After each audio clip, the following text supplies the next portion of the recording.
শুল্ক ঠেকাতে যুক্তরাষ্ট্র থেকে 25টি বোয়িং বিমান কেনার সিদ্ধান্ত নিয়েছে বাংলাদেশের অন্তর্বর্তী সরকার। সরকারি আকস্মিক সিদ্ধান্ত বেশ বিতর্কের জন্ম দিয়েছে। অনেকটা হুট করে এই সিদ্ধান্ত সামনে আসায় নানা প্রশ্ন সামনে আসছে। অনেকে বলছেন অদ্ভুত উটের পিঠে চলছে দেশ। বিশেষ করে এই সিদ্ধান্তের পিছনে স্বচ্ছতার অভাব এবং বোয়িং এর সাম্প্রতিক নিরাপত্তা সমস্যা নিয়ে প্রশ্ন উঠেছে।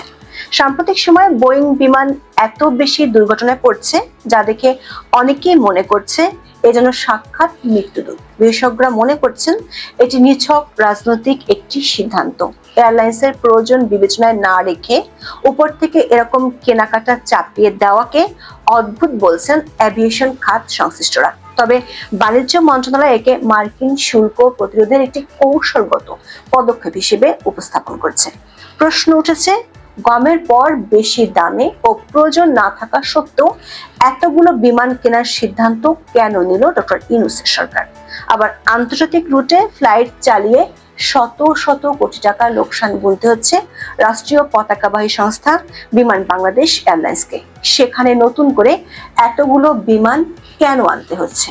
অন্যদিকে 2025 সালের জুন মাসে ডক্টর ইউনূস লন্ডনের সফরে এয়ারবাসের প্রতিনিধিদের আশ্বাস দিয়েছিলেন তাদের থেকে বিমান কিনবেন, যেটি বেশ ঘটা করে তার দপ্তর থেকে প্রচার হয়েছিল। এখন যদি আবার বোয়িং কেনার অর্ডার দেওয়া হয়, তাহলে সে আশ্বাস কি ডক্টর ইউনূসের নতুন ধাপ্পাবাজি? বিস্তারিত জানতে চলুন যাওয়া যাক বিশ্লেষণে। যুক্তরাষ্ট্রের সঙ্গে শুল্ক কমাতে শেষ মুহূর্তের আলোচনার প্রস্তুতি নিচ্ছে বাংলাদেশ। ঠিক তার আগেই মার্কিন বিমান নির্মাতা প্রতিষ্ঠান বোয়িং এর কাছ থেকে 25টি উড়োজাহাজ কেনার অর্ডার দিয়েছে সরকার। বাণিজ্য মন্ত্রণালয়ের কর্মকর্তারা বলছেন এটি একটি কৌশলগত পদক্ষেপ, যাকে বলা হচ্ছে ডিল সুইটনার, অর্থাৎ আলোচনায় ইতিবাচক প্রভাব ফেলতে পারে এমন এক ধরনের প্রস্তাব। এই আলোচনায় অংশ নিতে 29শে জুলাই যুক্তরাষ্ট্রের উদ্দেশ্যে রওনা হচ্ছেন বাণিজ্য উপদেষ্টা শেখ বশিরউদ্দিন, জাতীয় নিরাপত্তা উপদেষ্টা ডক্টর খলিলুর রহমান, বাণিজ্য সচিব মাহবুবুর রহমান ও ডব্লিউটিও বিষয়ক মহাপরিচালক ডক্টর নাজনীন কায়সার চৌধুরী। যুক্তরাষ্ট্রের ইউএসটিআর প্রতিনিধিদের সঙ্গে 29 ও 30শে জুলাই আলোচনা হবে। বাংলাদেশ সরকার প্রত্যাশা বোয়িং এর বড় অর্ডার এবং অন্যান্য সাম্প্রতিক আমদানির চুক্তিগুলো যুক্তরাষ্ট্রের বাজারে পণ্যের উপর শুল্ক হার কমাতে সাহায্য করবে। ট্রাম্প প্রশাসনের আরোপিত 35% পাল্টা শুল্ক 1 আগস্ট থেকে কার্যকর হওয়ার কথা রয়েছে। বাণিজ্য সচিব মাহবুবুর রহমান বলেছেন, ভারত এবং ভিয়েতনামও যুক্তরাষ্ট্রের সঙ্গে শুল্ক আলোচনায় বোয়িং এর বড় অর্ডার দিয়েছে। প্রতিটা দেশই 100টি করে বিমান কেনার ঘোষণা দিয়েছে। বাংলাদেশের 25টি বিমান অর্ডার তাই অনেকটাই টেকনিক্যাল মুভ। এখানে প্রথম প্রশ্ন হলো, একটি বিপর্যয় ঠেকাতে গিয়ে ডক্টর ইউনূসের সরকার কি বাংলাদেশকে আরো বড় ধরনের বিপর্যয়ের দিকে ঠেলে দিচ্ছে না তো? সরকারকে যথাযথ প্রক্রিয়ায় অর্ডার দিয়েছে, নাকি করিডোর চট্টগ্রাম বন্দরের মতোই এই সিদ্ধান্ত গায়ের জোরে নিয়েছে? বিডি নিউজ 24 এর এক খবরে বলা হয়েছে, মার্কিন কোম্পানি বোয়িং এর কাছ থেকে 25টি উড়োজাহাজ কিনতে ক্রয়াদেশ দেওয়ার কথা জানানো হয়েছে বাণিজ্য মন্ত্রণালয়ের পক্ষ থেকে। তবে যার জন্য কেনা হবে এসব উড়োজাহাজ, সেই বিমান বাংলাদেশ এয়ারলাইন্স বলছে তারা কিছুই জানে না, অথচ উড়োজাহাজ কেনার প্রস্তাব এয়ারলাইন্সের পক্ষ থেকেই আসার কথা। এই সংক্রান্ত চুক্তিও হওয়ার কথা বিমানের সঙ্গে বোয়িং এর। এয়ারলাইন্সের প্রয়োজন বিবেচনায় না রেখে উপর থেকে এরকম কেনাকাটা চাপিয়ে দেওয়াকে অদ্ভুত বলছেন এভিয়েশন খাত সংশ্লিষ্টরা। এর অর্থ হলো, যার বিয়ে তার খবর নেই কিন্তু পাড়াপড়শির ঘুম নেই, এমন অবস্থা হয়ে দাঁড়িয়েছে। বিমান পরিচালনা পর্ষদের সাবেক সদস্য কাজী ওয়াহিদুল আলম বিডি নিউজ 24-কে বলেছেন, বিমান অর্ডার দেওয়ার জন্য কিছু সুনির্দিষ্ট নিয়ম আছে। এটা আদৌ বিমানের জন্য প্রয়োজন আছে কি না সেটা তো বিমানকে বলতে হবে। কিন্তু বাণিজ্য সচিবের কথায় পরিষ্কার, সরকার নিয়মের কোনো ধারই ধারছে না। অতীতে বাংলাদেশে কখনোই বিমানের আর্থিক ও কারিগরি কমিটির রিপোর্ট ছাড়া বাংলাদেশে কোনো বিমান অর্ডার বা কিনেনি। সচিব বলেছেন, আমরা অর্ডার দিয়েছি, কিনেনি। অথচ প্রোটোকল অনুযায়ী এ ধরনের অর্ডার বা ক্রয়ের জন্য অর্থনৈতিক বিষয় সংক্রান্ত মন্ত্রিসভা কমিটি এবং সরকারি ক্রয়ের সংক্রান্ত মন্ত্রিসভা কমিটির অনুমোদন লাগে। কিন্তু সচিব নিজেই বলেছেন এর কোনোটিতেই এমন প্রস্তাব যায়নি। অন্তর্বর্তী সরকারের এমন গায়ের জোরের সিদ্ধান্তের পেছনে দ্বিতীয় যে গুরুত্বপূর্ণ প্রশ্নটি উঠে এসেছে সেটি হলো বাংলাদেশ বিমানের জন্য আদৌ এতগুলো বিমান দরকার আছে কিনা। বাংলাদেশ বিমানের বর্তমান বহরে বোয়িং এর তৈরি 16টি উড়োজাহাজ আছে। এর মধ্যে 10টি কেনার চুক্তি হয় 2008 সালে সেনা নিয়ন্ত্রিত তত্ত্বাবধায়ক সরকারের সময়। পরবর্তী সময়ে ধাপে ধাপে 2টি 737, 4টি 777 এবং 4টি 787 ড্রিম লাইনার মডেলের উড়োজাহাজ বিমানের বহরে যুক্ত হয়। এছাড়া বিমান আরো 6টি উড়োজাহাজ কিনেছে। এগুলোর মধ্যে আছে 4টি 737 এবং 2টি 787 ড্রিম লাইনার উড়োজাহাজ। বাংলাদেশ বিমান হলো সরকারের বড় একটি লোকসানি খাত। বর্তমান অন্তর্বর্তী সরকার আমলে এই লোকসানের মাত্রা আরো বেড়েছে। আন্তর্জাতিক রুটে ফ্লাইট চালিয়ে শত শত কোটি টাকা লোকসান গুনতে হচ্ছে বিমান বাংলাদেশ এয়ারলাইন্সকে। আন্তর্জাতিক রুটে ফ্লাইট চালানো 23টি গন্তব্যের মধ্যে 11টি রুটে লাভ আর 12টি রুটে লোকসান দিতে হচ্ছে সংস্থাটিকে। কিছুদিন আগে জাপানের নারিতা ও যুক্তরাজ্যের ম্যানচেস্টারে একটি করে ফ্লাইট বন্ধ করে দেওয়া হয়েছে। বাংলাদেশ বিমানের বেশিরভাগ ফ্লাইট এখন স্বল্প দূরত্বে। স্বল্প দূরত্বের ফ্লাইটের জন্য বোয়িং বিমান হলো লোকসানের জাহাজ। বোয়িং 777-300ER মডেলকে এভিয়েশন ভাষায় long range wide body aircraft বলা হয়, যার মানে হলো এটি দীর্ঘ আকাশপথ পাড়ি দেওয়ার জন্য ডিজাইন করা একটি বড় বিমান। এই এয়ারক্রাফট একটানা সর্বোচ্চ 15 থেকে 16 ঘন্টা উড্ডয়ন করতে পারে। বিশেষ পরিস্থিতিতে এটি 20 ঘন্টা উঠতে সক্ষম। বিমান বাংলাদেশ এয়ারলাইন্সের বহরে বর্তমানে বোয়িং 777-300 ব্র্যান্ডের 4টি বিমান রয়েছে, যেগুলো নাম পালকি, অরুণ আলো, আকাশ প্রদীপ এবং রাঙা প্রভাত। এই 419 সিট বিশিষ্ট বড় বিমানগুলো অতিরিক্ত উড্ডয়ন করার ফলে নির্দিষ্ট সময়ের আগে ব্যবহার অনুপযোগী হয়ে পড়েছে।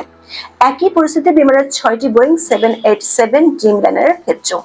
এমন পরিস্থিতিতে আরো 25টি বোয়িং বিমান কেনার অর্থ হলো রাষ্ট্রের কোটি কোটি টাকা ভবিষ্যতে গচ্চা দেওয়ার সুবন্দোবস্ত করা। তৃতীয় প্রশ্নটি হলো বোয়িং কেনার আগে কারিগরি কমিটির সাথে কোনো আলোচনাই করেনি সরকার। সেক্ষেত্রে এ ধরনের বিমানের নিরাপত্তা নিয়ে সম্প্রতি যে প্রশ্ন উঠেছে তা নিয়ে কোনো কিছুই ভাবেনি অন্তর্বর্তী সরকার।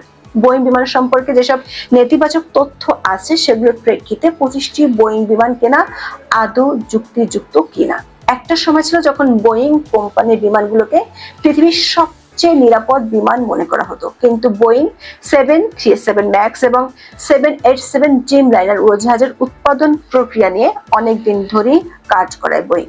2018 এবং 2019 সালে বোয়িং 737 ম্যাক্সের দুটি মর্মান্তিক দুর্ঘটনায় 346 জনের মৃত্যু হয়। তারপর থেকে এ ধরনের বিমানে মারাত্মক নিরাপত্তার ত্রুটি নিয়ে বিশ্বব্যাপী প্রশ্ন ওঠে। 2025 সালের জুনে ভারতের আহমেদাবাদে একটি বোয়িং 787 ড্রিম লাইনার দুর্ঘটনায় 241 জনের মৃত্যু বোয়িং এর সুনামকে প্রশ্নবিদ্ধ করেছে। বিভিন্ন সময়ে হুইসেল ব্লোয়াররা বোয়িং এর উৎপাদন প্রক্রিয়া নিয়ে প্রশ্ন তুলেছেন। এমনকি মার্কিন পরিবহন সচিব স্বীকার করেছেন বোয়িং এর প্রতি আমেরিকান জনসাধারণের আস্থা কমেছে। কোম্পানিটির অপারেশনাল অদক্ষতা আর উৎপাদন বিলম্বের জন্য এখন বেশিরভাগ দেশই বোয়িং বিমান কিনতে চায় না। সে তুলনায় এয়ারবাসকে অনেক বেশি নির্ভরযোগ্য মনে করা হয়। 2023 সালে শেখ হাসিনা সরকার আমলে বাংলাদেশ বিমান 10টি এয়ারবাস কেনার প্রতিশ্রুতি দিয়েছিল, যা ইউরোপীয় দেশ ফ্রান্সের সঙ্গে কূটনৈতিক সম্পর্কের অংশ ছিল। ফরাসি প্রেসিডেন্ট ম্যাক্রো নিজে এই বিষয়টি সামনে এনেছিলেন, কিন্তু সেই চুক্তি এখনো আলোর মুখ দেখেনি। এমনকি ডক্টর ইউনূসও 1 মাস আগে এয়ারবাস কেনার কথা ঘটা করে প্রচার করেছেন। গত জুন মাসে ডক্টর ইউনূস লন্ডন সফর করেন। সেখানে তিনি এয়ারবাসের ঊর্ধ্বতন কর্মকর্তাদের সঙ্গে বৈঠক করেছেন। ওই বৈঠকে এয়ারবাসের জ্বালানি সাশ্রয় A321 নিও এবং A350 মডেলের বিমান কেনার বিষয়ে আলোচনা হয়। তাহলে ওই বৈঠক এবং তার প্রচার কি ডক্টর ইউনূসের ধাপ্পাবাজির একটি অংশ ছিল? অথচ বাংলাদেশ বিমানের টেকনিক্যাল কমিটিও চায় স্বল্প দৈর্ঘ্যের রুটের জন্য এয়ারবাস কিনতে। সেখানে বিমানের জন্য বোয়িং অর্ডার দিয়ে সাদা হাতে কেন কিনে আনছেন ডক্টর মোহাম্মদ ইউনূস সরকার? সবচেয়ে বড় প্রশ্ন, এতগুলো বিমান কেনার সামর্থ্য বাংলাদেশের আছে কিনা। বর্তমানে একটি বোয়িং এর দাম 950 থেকে 1200 কোটি টাকা। তার মানে ডক্টর ইউনূসের সিদ্ধান্ত বাস্তবায়ন করতে হলে লাগবে 25 থেকে 30,000 কোটি টাকা। বিশাল অঙ্কের এই টাকা আসবে কোত্থেকে? এছাড়া বিমানের রুট ঠিক না করে, কারিগরি মূল্যায়ন না করে, প্রয়োজনীয় সংখ্যক প্রকৌশলী, বৈমানিক, বিমানবালা প্রভৃতি রিক্রুট না করে কিভাবে 25টি বিমান অর্ডার করা হলো? দর্শক, ট্রাম্প প্রশাসন আরোপিত বাংলাদেশি পণ্যের উপর 35% পারস্পরিক শুল্ক 1 আগস্ট থেকে কার্যকর হওয়ার কথা রয়েছে। গণমাধ্যমের খবর হলো, এর আগে দক্ষতার অভাবে 2 দফা ট্রাম্প প্রশাসনের সাথে সমঝোতায় ব্যর্থ হয়েছে ইউনূসের প্রশাসন। ডক্টর ইউনূসের বিশেষ পছন্দ জাতীয় নিরাপত্তা উপদেষ্টা ডক্টর খলিলুর রহমানের ব্যর্থতা পুরো দেশের অর্থনীতিকে বিরাট হুমকির মুখে ফেলে দিয়েছিল। সে ব্যর্থতা ঢাকতে গিয়ে দেশের জন্য বড় বড় হুমকিকে আমন্ত্রণ জানাচ্ছে ইউনূস প্রশাসন। সম্প্রতি সরকার যুক্তরাষ্ট্র থেকে প্রতি টন $302 গম কেনার অনুমোদন দিয়েছে, যেখানে আন্তর্জাতিক বাজারে গড় মূল্য $240 আশেপাশে। অথচ টন প্রতি $62 বেশি দামে অন্তর্বর্তী সরকার 7 লাখ টন গম কিনবে যুক্তরাষ্ট্র থেকে, সাথে বেশি দামে সয়াবিনও কিনবে। সবই জন্য একটা কূটনৈতিক কম্বো প্যাক। কিন্তু প্রশ্ন রয়ে যায়, শুধু পাল্টা শুল্ক কমাতে এই সিদ্ধান্ত নেওয়া হয়েছে, নাকি অন্তর্বর্তী সরকারের গদি টিকিয়ে রাখতে ট্রাম্প প্রশাসনকে আরো খুশি করতে এই ধরনের সিদ্ধান্ত নেওয়া হয়েছে? তবে তারপরে প্রশ্ন রয়ে গেছে, যেহেতু ডোনাল্ড ট্রাম্পকে বোঝা কঠিন, তাকে বলা হয়ে থাকে আনপ্রেডিক্টেবল পারসন, তাই এত সব কূটনৈতিক চাল চালার পরও সেগুলো আদৌ কাজে আসবে তো, নাকি সব স্মার্ট মুভ বলে শেষ পর্যন্ত ধাক্কা খাবে? এখন এ পর্যন্ত। সবাই ভালো থাকুন, সুস্থ থাকুন, নিরাপদে থাকুন। দেখা হবে আগামী পর্বে।